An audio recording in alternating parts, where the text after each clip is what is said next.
A man's murder would be solved largely due in part to his own dog. Hello, true crimeers. This is the case of John Helble.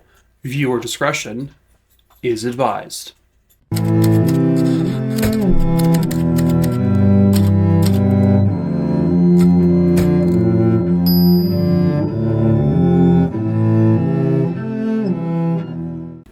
John Helble was born in Iowa City, Iowa on November 12th, 1970. He was one of two kids. He did have a sister. His sister, his parents, they were all a loving family. But for whatever reasons, I just think through circumstances in John's life, he wasn't always super close with his family. They certainly didn't have like a strained or horrible relationship, but there just wasn't also a lot of time spent together, I guess. John would basically spend a month, maybe 2 months, without ever seeing a single member of his family or even his friends. John had friends that he did see, but he would be described as more of a loner, someone who just preferred to be by himself. I guess you can say introverted to a degree. He had graduated from Iowa City High School back in 1989. He would later go on to get work with the National Audio Video Center, I guess, in Iowa City. He was a proud member of the First United Methodist Church. Unfortunately, John also had some issues with drugs and alcohol, more drugs than anything. Not only using them, but he did have a history of also dealing them.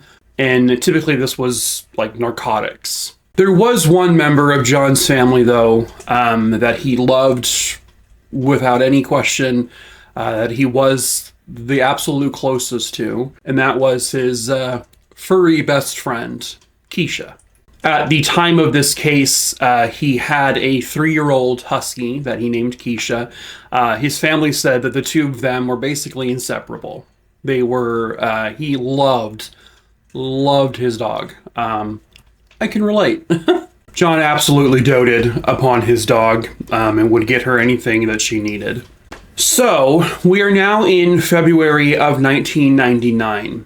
The last time at this point that John's family had seen or heard from him was about 2 months prior. And while this wasn't necessarily unusual, the time was getting kind of long where they just weren't hearing from him.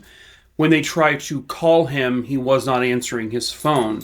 When they knocked on his door, he was not answering the door. Again, not highly unusual.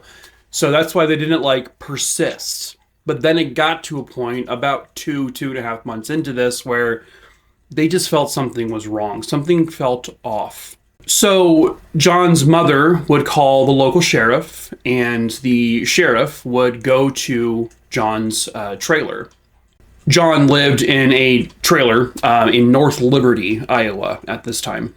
When the sheriff's people arrived, they knocked on the door.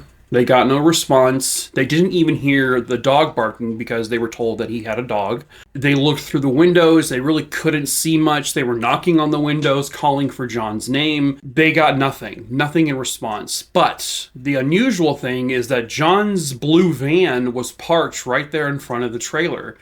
So, and that's the only mode of transportation that John had, and so they thought that was kind of strange that he was not responding to these knocks. So, eventually, they broke down his door because they needed to get in there to see if he was okay.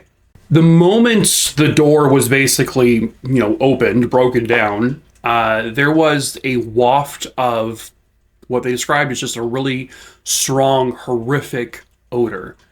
It smelled like death. And when they kind of walked into the trailer, into the living room portion, they saw John lying on the couch, kind of on his side. It appeared he was just sleeping on the couch. He had a blanket draped completely over him almost, except for his head. The TV was on, and he was laying like this, so his, arm was underneath his head. So by all accounts, he was just passed out, probably strongly. But the odor, well, that changed the scenario. And when they got even closer, they noticed his body was in decay. This was decomposition at this point. John was dead. After closer inspection, they realized that John had bullet holes in his body. There were 2 gunshot wounds directly to his head, which would later be determined to have been caused by a .22 caliber pistol. The coroner would determine that because of the state of decomposition, John had likely been dead for several weeks, maybe even up to a month. There were no signs of any kind of forced entry. The windows were not broken. The screens weren't removed. The door had, before they kicked it in, the door had not been kicked in. There was no damage to the door. And it was locked. So, it was very weird. It was odd. And because the door was locked, to them, that basically said, well, whoever did this likely had John's keys and locked the door as they left. Gee, how kind of them to do. When police notified the family, they were obviously distraught and heartbroken and devastated. And police would ask them, is there anything in John's house that should be there that, we need to look for? And they said that John was a humongous gun collector. He had a lot of guns. He even customized his own gun recently that was like a gold gun, and he was super proud of it and he loved it. The thing is, there were no guns found in the house. None whatsoever. And that really kind of raised the motive there to this was likely a robbery. The family also told police, well, he also has his prized possession, a dog, his husky Keisha. Keisha wasn't there anywhere in the house. When the news of the murder came out, police were informed that about 3 weeks to a month before the body was found, a 3-year-old husky had been seen wandering the streets. And they were shown a newspaper clipping that said, lost dog found. If anyone knows who this dog belongs to, please contact us. And so police were able to track down, and they found Keisha. Keisha was alive and well. The parents of John had to basically identify the dog, saying, yeah, that's definitely Keisha. But thankfully, she was still alive. Now, the autopsy of John was not they couldn't pinpoint the time of death. So they would use the time that Keisha had been found on the streets to really determine exactly when John was likely killed. Keisha had been found on January 22nd. They also had noticed that on John's answering machine at home, the first unchecked message would date all the way back to January 22nd. So they determined that John Helble was likely murdered on January 22nd, maybe January 23rd. Police were told about 3 of John's friends or acquaintances. First, there was Mike Harding. Mike and John were pretty decent friends, and there would be a couple of people, witnesses, who stated they thought they saw Mike's pickup truck near John's home around the time that John would have been murdered. John and Mike had dealt drugs together. They had done drugs together. So there could have been some kind of potential motive in there, a drug-related motive, money-related possibly. They gave Mike Harding a polygraph test. They gave him a couple of them, and he passed every single one of them with flying colors. Now, obviously, polygraph tests are really more of a tool than they are of a truly accurate method of finding out if someone is lying or not. But it is telling to a degree that he did pass those tests. So at that point, they looked into Mike Harding's alibis. They questioned people around Mike. They, whatever evidence they had at the crime scene, they would try to link to him, but they had no connections whatsoever. The alibi he had pretty much checked out, was pretty conclusive, and so they were able to ultimately rule Mike Harding out of the murder. The next individuals that police were told about were Andrew Rich and Sharon Schneider. Andrew and Sharon were a couple. They lived in another state. They lived in Wyoming. They were approximately 15 to 20 hours away from where John lived. But there were actual witnesses to tell police that, and there are quite a few witnesses who saw this, that Andrew Rich was actually in Iowa on January 18th. As a matter of fact, there were witnesses who could place Andrew Rich in John's trailer on January 18th and 19th or so. So they knew he was in the area around the time that John was killed. So police would question Andrew. Andrew said that, yeah, he was there. He did visit John during that time. But when he left John's trailer for the last time, John was alive and well. But given the time frame, police still needed to do their due diligence. And so they were able to get a warrant to search the home that Andrew and Sharon lived in together. While there, they did find, a lot of illegal drugs there in the home. And they found quite a few .22 caliber bullets. So what they did was a very sciencey thing. They took those bullets and they shaved off, I guess, the lead, and they did a neutron activation test. Something to do with, they melted stuff down and counted atoms or whatnot. I'm not too well versed on this sort of thing, but they determined that the bullets they found in Andrew and Sharon's home were not the same bullets that were found in John, because they found, they had pulled bullets out of John. They found one, in his head. The next piece of evidence they found is kind of, different, a little strange. In Andrew's vehicle, they found on one of the windows, an imprint, but it wasn't like a fingerprint or palm print or anything. It looked like the imprint of the nose of a dog. Andrew didn't have a dog. Sharon didn't have a dog. But there was the whole thing with Keisha. And now the thing is that Sharon Schneider would later go on to say that Andrew Rich hated that dog. Every time that Andrew was over at John's house, he just hated Keisha.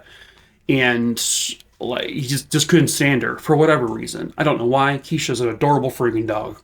But anyway, the smudge on the window looked like a dog had pressed its nose against the window like dogs do. And so they basically fingerprinted or nose printed the dog, Keisha, to match against the smudge on the window. But they said that a dog's nose imprint is almost as unique as a human fingerprint. But the smudge was too smudgy. So they really couldn't definitively match the nose impression to the smudge, unfortunately. Several months pass, and police are no closer to finding out who did this. They really do feel like Andrew Rich probably had some involvement in this. If it wasn't him directly, he was with someone who did, just because he was known to be in the house around the time of the murder. It all seemed to point to him, but they didn't have proof yet. Police would question Sharon Schneider, who was Andrew Rich's girlfriend. She told them, after some pressing, that Sharon was very verbally and physically abused by Andrew, all the time. It was bad. After doing some more, digging into Sharon's past, and, they found out she also had a history of drugs, and they kind of used that against her as almost like leverage to say, listen, if please, we need your whatever information you have, and you won't get any trouble, kind of thing. And so Sharon eventually kind of cracked and said that she had dropped off Andrew at John's home about 2 to 3 days or so before the likely murder took place. Sharon had a daughter, and so after she dropped Andrew off, she said she drove about an hour or two away to go and visit her daughter. So Andrew, then a couple days later, meets Sharon at the house she's at, but the way he got there was through John's blue van. And when he arrived at the house that Sharon was at, he unloaded a bunch of guns and put them into Sharon's vehicle. Then the two of them, in separate cars, would drive back to John's home, where Andrew dropped off the van, put it back in front of John's house, and then the two of them got back into their car and drove back to Wyoming. A couple of days into this, Sharon said Andrew then picked up and left. He went to Texas. When they interviewed the person that Andrew visited in Texas, that person said Andrew had sold this individual a gold gun in order to pay off a drug debt. A gold gun is kind of unique, and when police asked to see that gold gun, the individual said he no longer had it, that it was gone. However, he did have a box of ammunition still that was given to him by Andrew Rich when he got the gun. Police got a hold of that box. Inside that box, they found a few strands of hair. The hair, they determined under a microscope, was not human hair, but it was dog hair. Specifically, the coloring of the hair was black and white, just like Keisha's fur. Unfortunately, they were not able to do a nuclear DNA test on this hair. I guess it didn't have enough at the end of the hair, but they were able to do mitochondrial DNA, which is something they can do with humans and animals, by determining from the mother of that sample to match. So police were able to find the mother dog, and they were able to get DNA from that dog. They then took it and tried to match it up to the hairs they found, and it was a match. So that proved that the dog hair found inside the ammunition box that was confirmed to be given to this person by Andrew Rich were Keisha's fur, meaning that they can now prove that that box of ammunition had been stolen from John Helble's home. They partnered that with the testimony of Sharon Schneider, who confirmed that the items, all the guns and the ammunition, was stolen. She can confirm they were loaded into from John's stolen van and put into Sharon's vehicle. And then they can confirm and trace back to where those guns and the ammunition were given to and sold to. And so it proved that Andrew Rich was absolutely involved in this murder. The thing that police can't figure out, but are glad that didn't happen, was that, like I said, Andrew Rich hated Keisha. No one can understand why Andrew didn't kill the dog. I mean, he was willing to kill John, a person, but this dog that he hated, he didn't kill the dog. But instead, what they believe happened was that he loaded up Keisha into John's blue van, which they found Keisha's leash in the van, indicating that someone had recently taken Keisha by the leash, loaded her into the van. And what they believed happened from there is that Keisha came into contact with all of the weapons and ammunition that were loaded into the van by Andrew. And then eventually, Andrew just let Keisha out of the van, out into the street, took her off her leash and said, "Get out of here," which is when Keisha was found. But, thankfully, he didn't kill the dog. So Andrew Rich was then arrested and charged with the murder of John Helble. And literally, like a couple of days before Andrew's trial was set to begin, Andrew would confess, basically. He said he did, in fact, kill John Helble. This was all because he wanted his guns. He wanted to steal his guns and be able to sell them or give them off as payments for drugs. The odd thing is, the way the sentence worked out is that Andrew Rich was actually sentenced to 25 years for the robbery, but 10 years only for manslaughter. He got less time for killing John than he did for stealing John's belongings. But he would be able to ask for parole after 21 years. So I checked the Iowa Correctional Facility site, and I looked at, there was only one Andrew Rich that would match the time, and he had already served the 10 years for the manslaughter, but it looks like he was given parole in 2020 for the robbery charges. So it does appear that he is out and about now. Hopefully someone is keeping a watchful eye on him, and hopefully he does not reoffend. 10 years for killing someone for guns, though, is like, really? That's it? Okay. Swear to God, this system is jacked. But to some degree, I guess, John Helble got justice for his murder. But thanks to Keisha, his wonderful little dog, well, she was the one ultimately to get justice for John. But that is it for this case, True Crime Maroonies. I hope you found it interesting. As usual, if you have tripped, fallen, and stumbled your way into this video, hello, I'm Mike. I tell true crime stories. Please subscribe to me here. Follow me over on TikTok, which is linked below in the description in the link tree. I tell true crime stories over there as well. If you want to recommend a case to me, just email me the name of the person, where it happened, when it happened. The email is listed below. I can't tell you when I'll cover that case, but eventually I will. I pick my cases at random. If you want to support me in any way, we do sell merch like this shirt here, Cuckoo Kachoo Wackadoo shirt. It's linked in the link tree in the description below. We ship internationally. And lastly, if you have a Discord account and you want to join my Discord server, please feel free to do so, but be over the age of 18 or else you will be kicked out of there. Sorry, not sorry. And the camera is blacking out on me and I don't feel like replacing the battery, so I've got to say goodbye to all the true crimers. Why does it sound like a weird Bob Dylan right there? Goodbye, true crimers. Yeah, no. I wish I could take that back, but I can't. So just leave.